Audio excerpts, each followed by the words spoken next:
Salut les joueurs, salut les joueuses, les Facebookiens, les Facebookiennes, les YouTubeurs, les YouTubeuses, les Twitchers et les Twitcheuses, les Tricktraciens, les Tricktraciennes. Bonne semaine à tous. Nous sommes le lundi 8 juin aujourd'hui et c'est notre premier café du matin de la semaine. Je vous espère en pleine forme, je vous espère ravi d'avoir eu un petit week-end avec du ludique dedans, qu'il y a eu du soleil ou de la pluie, ça fait toujours du bien de pouvoir jouer un petit peu. Et aujourd'hui, c'est une chronique ludique et auditive, puisque nous allons parler d'Aftermath, le cataclysme Aftermath, ce jeu dont je vais pouvoir vous présenter un petit peu les données historiques et à la fois ludiques dans cette petite demi-heure qui s'ouvre à nous. Sachez-le, vous retrouverez cette émission en vidéo à la demande sur la chaîne YouTube, bien sûr, mais au bout d'une demi-heure, la vidéo va s'arrêter. À l'issue de la petite demi-heure, on s'octroiera un petit 5-10 minutes maximum, gros maximum 10-12 minutes pour pouvoir répondre un petit peu en live à vos questions autour de Aftermath le cataclysme ou autre.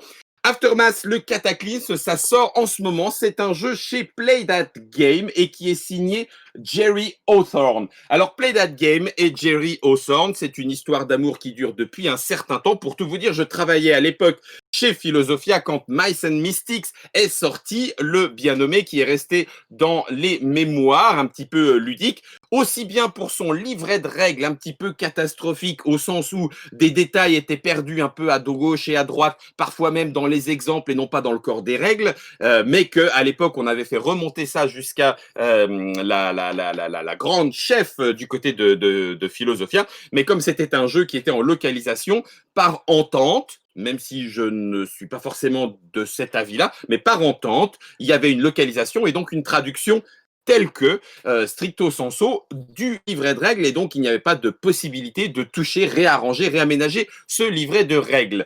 Jerry Hawthorne était donc l'auteur de cet aspect, de cette nouveauté chez Philosophia, un jeu de figurines avec un aspect narratif fort. Alors Mice and Mystic, ce n'est pas le premier coup d'essai de Jerry Hawthorne, puisque Mice and Mystic est sorti en 2012, eh ben, il faut remonter bien avant cela pour avoir, entre guillemets, on va dire l'histoire ludique de cet auteur qui très vite, malgré tout, donne dans l'Améritrash. Alors l'Améritrash, on va s'entendre tout de suite, dans le sens où il aime les jeux. Son premier jeu, de façon un petit peu autoproduit, était un jeu déjà qui reprenait les poncifs du genre HeroQuest.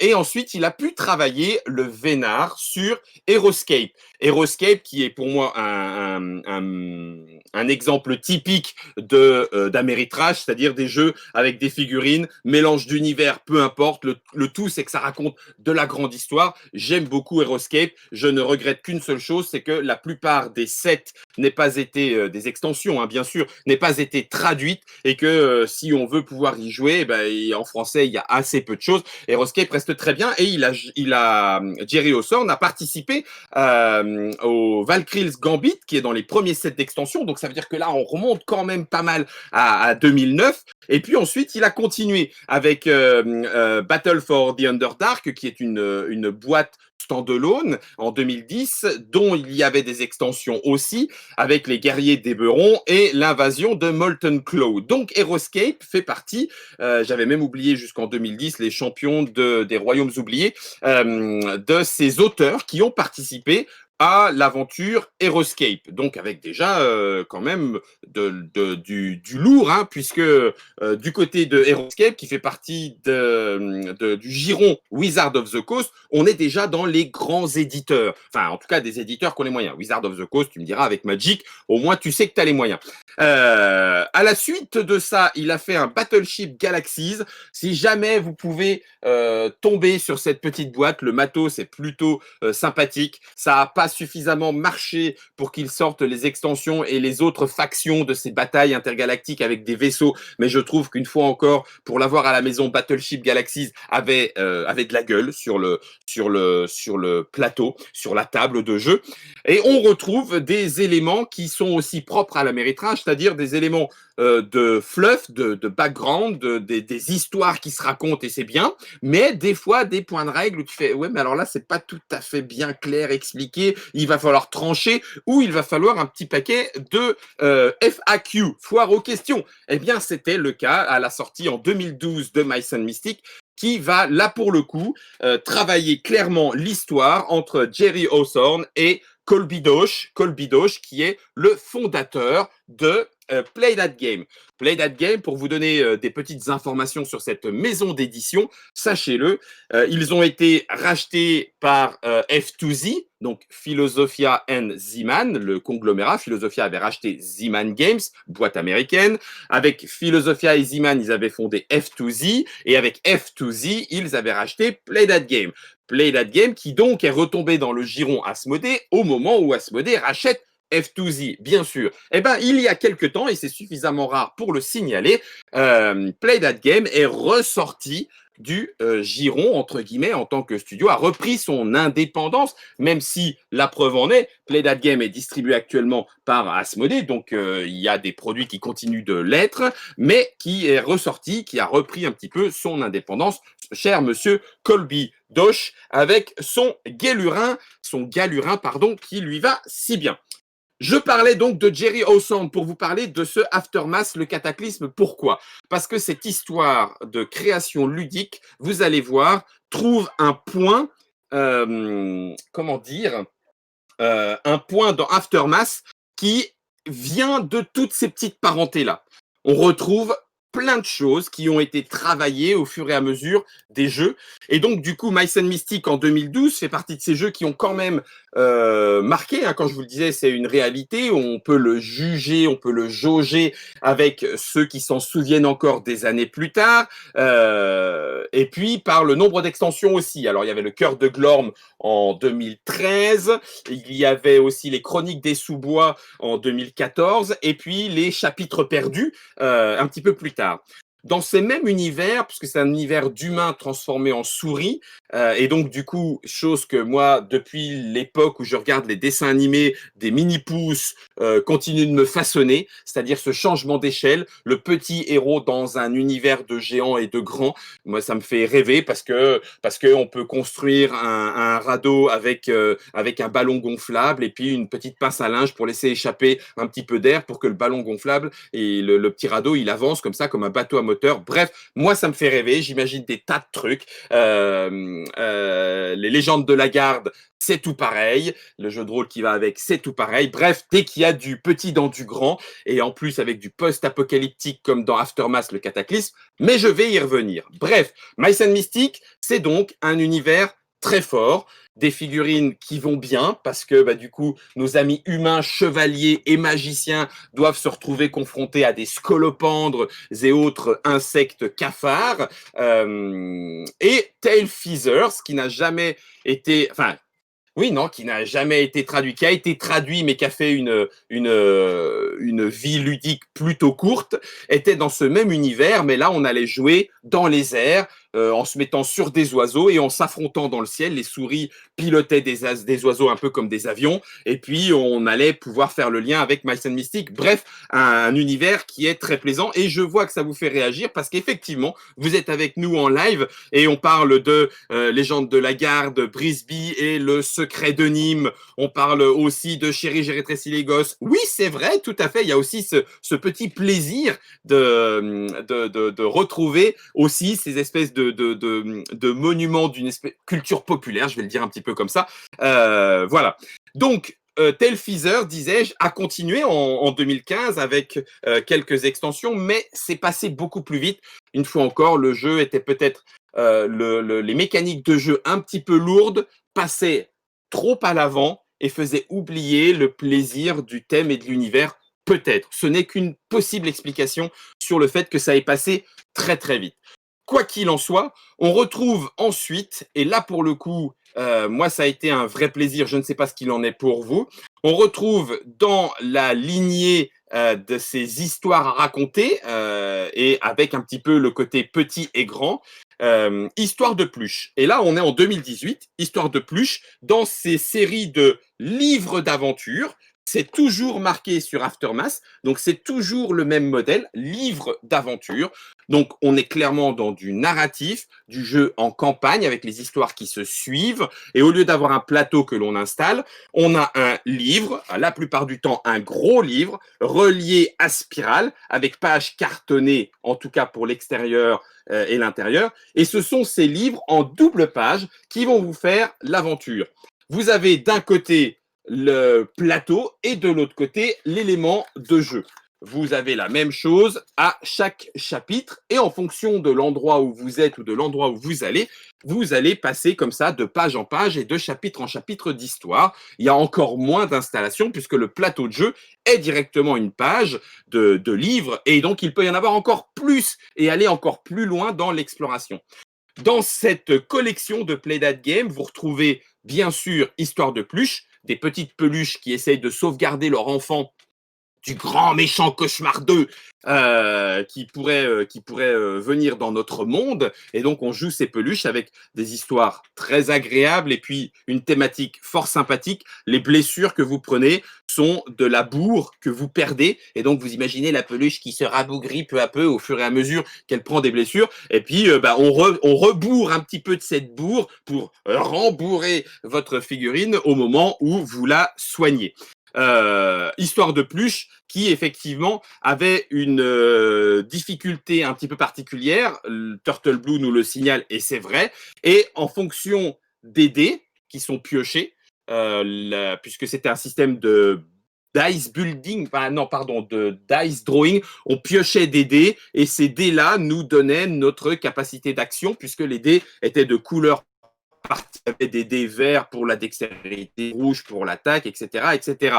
Et donc, du coup, en fonction de ce que l'on piochait, il y allait y avoir un peu plus de facilité ou un petit peu plus de difficulté. En sachant que, attention, je trouve que l'expérience de jeu de Histoire de Peluche s'améliore avec le temps, c'est-à-dire que plus on passe et plus les joueurs ont de l'expérience, plus on sait comment gérer éventuellement cette main, comment en réserver, comment en refiler à d'autres sans donner et pour optimiser un petit peu cet aspect-là. On va voir ce qu'il en est pour Aftermath. Je vous parlais donc de Histoire de Pluche qui signe le retour de Jerry Hawthorne dans cette nouvelle collection qui s'appelle le jeu livret d'aventure, mais il y aura également, et Jerry en est aussi, Comanote, qui est le numéro 2 dans cette collection et qui est sorti en 2019.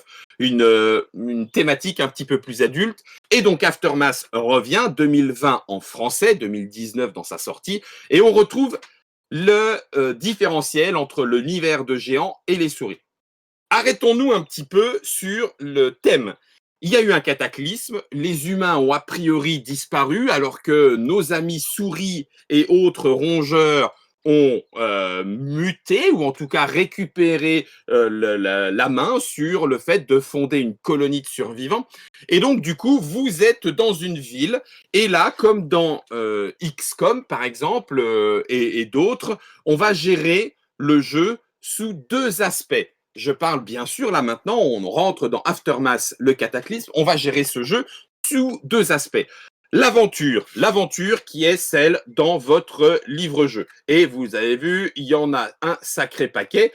On n'est pas obligé de toutes les faire, bien sûr, puisque le jeu est censé s'arrêter à partir du moment où vous avez réussi à remplir l'objectif personnel de 4 héros.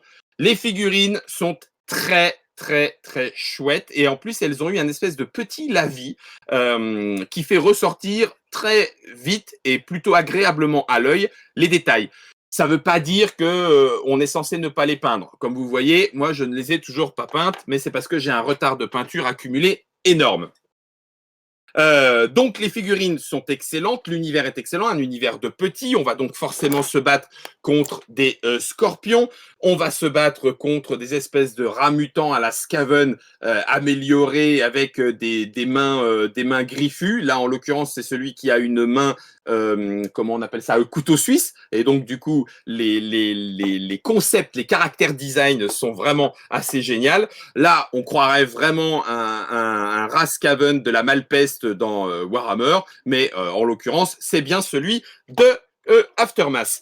Donc, dans cet univers de souris, on a une petite collection, que dis-je, une petite colonie de fourmis, et parmi ces fourmis, oh là là, ça y est, je me vois dans celui de Werber, pas du tout, de souris, et donc, du coup, cette colonie, il va falloir que nous la gérions. Cette colonie, on va lui faire construire des éléments entre aventures, et c'est pour ça qu'on part à l'exploration. Cette exploration, ce sont donc nos aventures dans le livre-jeu, et dans l'entre-deux, il y a la phase de colonie, il va falloir faire survivre sa colonie, qui n'est pas non plus sans rappeler un petit peu l'aspect Dead of Winter qu'il y avait pu y avoir, c'est-à-dire une colonie, des choses qui se passent en termes de colonie, mais là c'est beaucoup plus poussé. Donc on a, on va dire, le méta-jeu, la gestion de sa colonie, et on va pouvoir construire des éléments. C'est ce qui est expliqué, c'est ce qui donne un aspect très fort à la campagne. Je vais même aller plus loin puisque ça peut vous faire perdre le jeu. Nous avons un tableau de référence sur lequel ce tableau est indiqué la taille de votre colonie, le nombre de personnes qu'il y a dans votre colonie. Et au fur et à mesure que vous trouvez des survivants, voire même que vous arrivez à les convertir à votre cause, ils vont venir grandir les rangs de votre colonie. Mais vous pourriez en perdre et si vous arrivez à 0, c'est une des conditions de fin de jeu, sauf si vous décidez de jouer en vie illimitée comme un jeu vidéo. Le lien avec le jeu vidéo se fait de plus en plus fort dans les mécaniques de gameplay.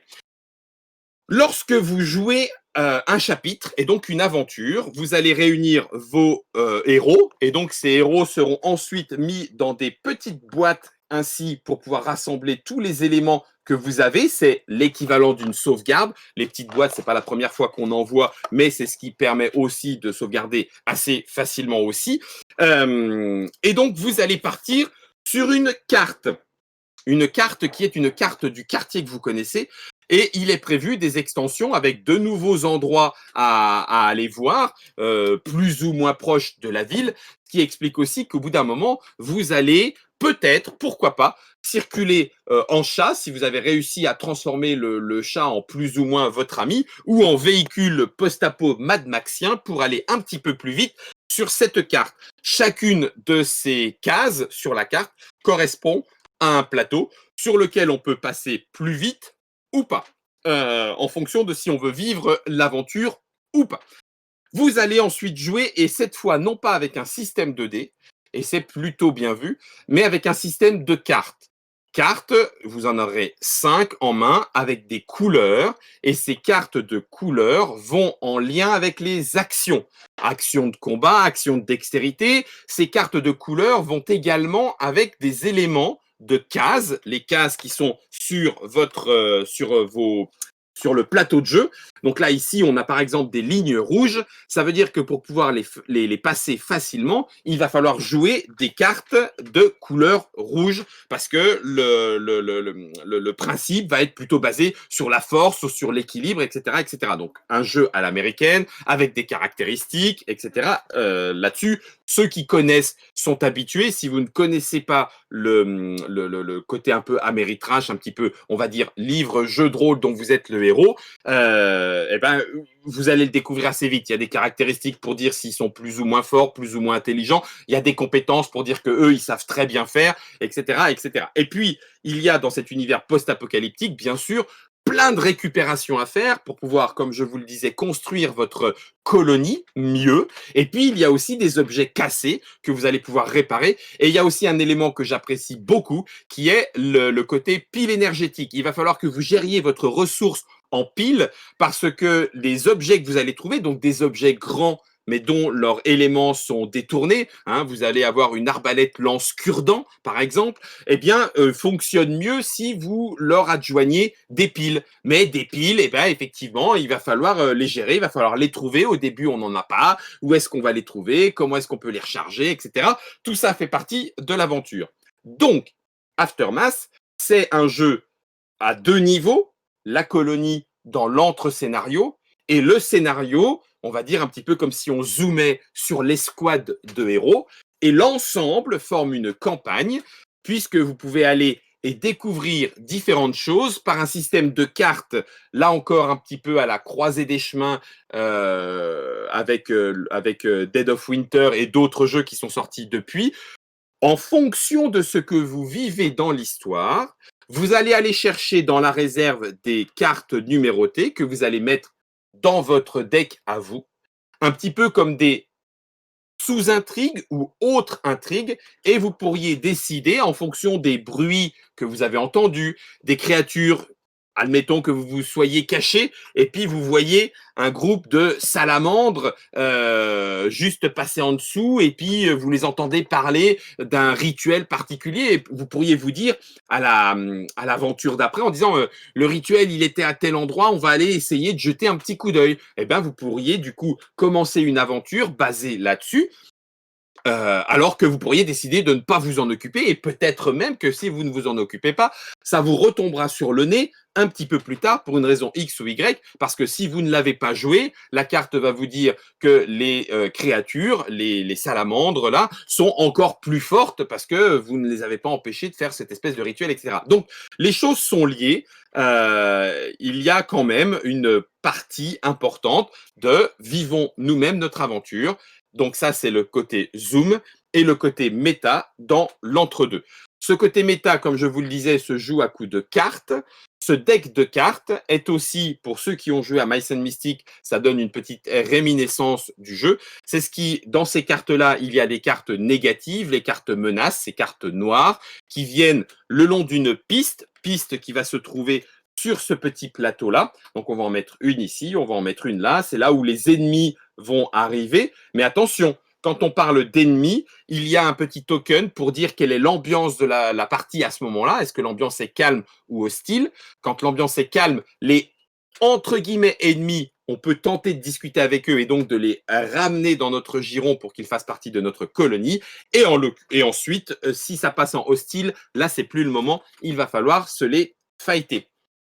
Je garde les dernières minutes pour vous donner un avis un petit peu plus personnalisé sur le jeu. Je ne suis pas neutre, d'accord? Donc, le post-apocalyptique, c'est quelque chose que j'aime beaucoup. Je suis en train de potasser le kit de survie de Vermine 2047, qui est un jeu de rôle dans l'univers post-apocalyptique. Les Je suis une légende et autres films du genre me laissent rêveur quand je vois ces images où la nature reprend ses droits sur les tonnes de béton que les humains y ont déversé. Eh bien, dans Aftermath, je suis servi. Comme je le disais, les caractères design, les figurines sont toutes plus excellentes les unes que les autres. Du rat qui utilise la clé à molette comme une masse à celui qui a réussi à se faire un petit fusil, mais on se demande si c'est un fusil de Lego ou si c'est un fusil qui fonctionne réellement. Ce petit mélange post-apocalyptique avec les figurines qui vont bien fonctionne très bien et l'univers en lui-même est génial. Dans les premières aventures, vous allez vous retrouver assez rapidement, je ne spoile pas, à l'intérieur d'un distributeur automatique pour aller chercher un petit quelque chose qui reste dedans et toutes les règles sont faites de façon à coller au thème.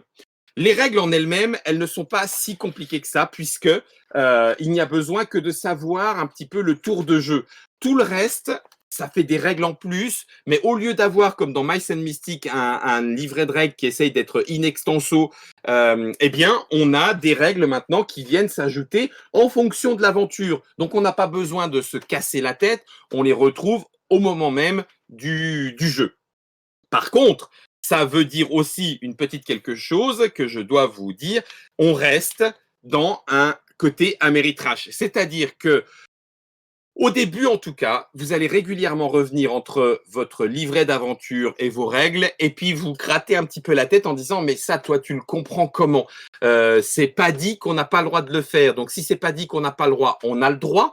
Ou voilà. Donc il y a un petit côté quand même Ameritrash, et donc ça veut dire qu'il y a des situations. Il faut le savoir, donc savoir comment est-ce que vous voulez vous jouer? Est-ce que vous voulez avoir tous les retours avant votre partie pour qu'on vous dise tout, si vous avez le droit ou pas, donc aller chercher les foires aux questions, regarder sur Internet qui a posé quoi comme question ou pas, ou si vous êtes en mesure de vous dire, eh ben voilà, moi, on va se mettre d'accord, hein, là il y a un souci, je trouve que pour l'aventure c'est plus sympa, on va le trancher comme ça, et on y reviendra plus tard, la fois d'après. Le but du jeu est de s'amuser. À vous de voir si vous êtes plutôt aventure ou si vous êtes plutôt mécanique, règles carrées, et auquel cas il faudra vous y préparer avant.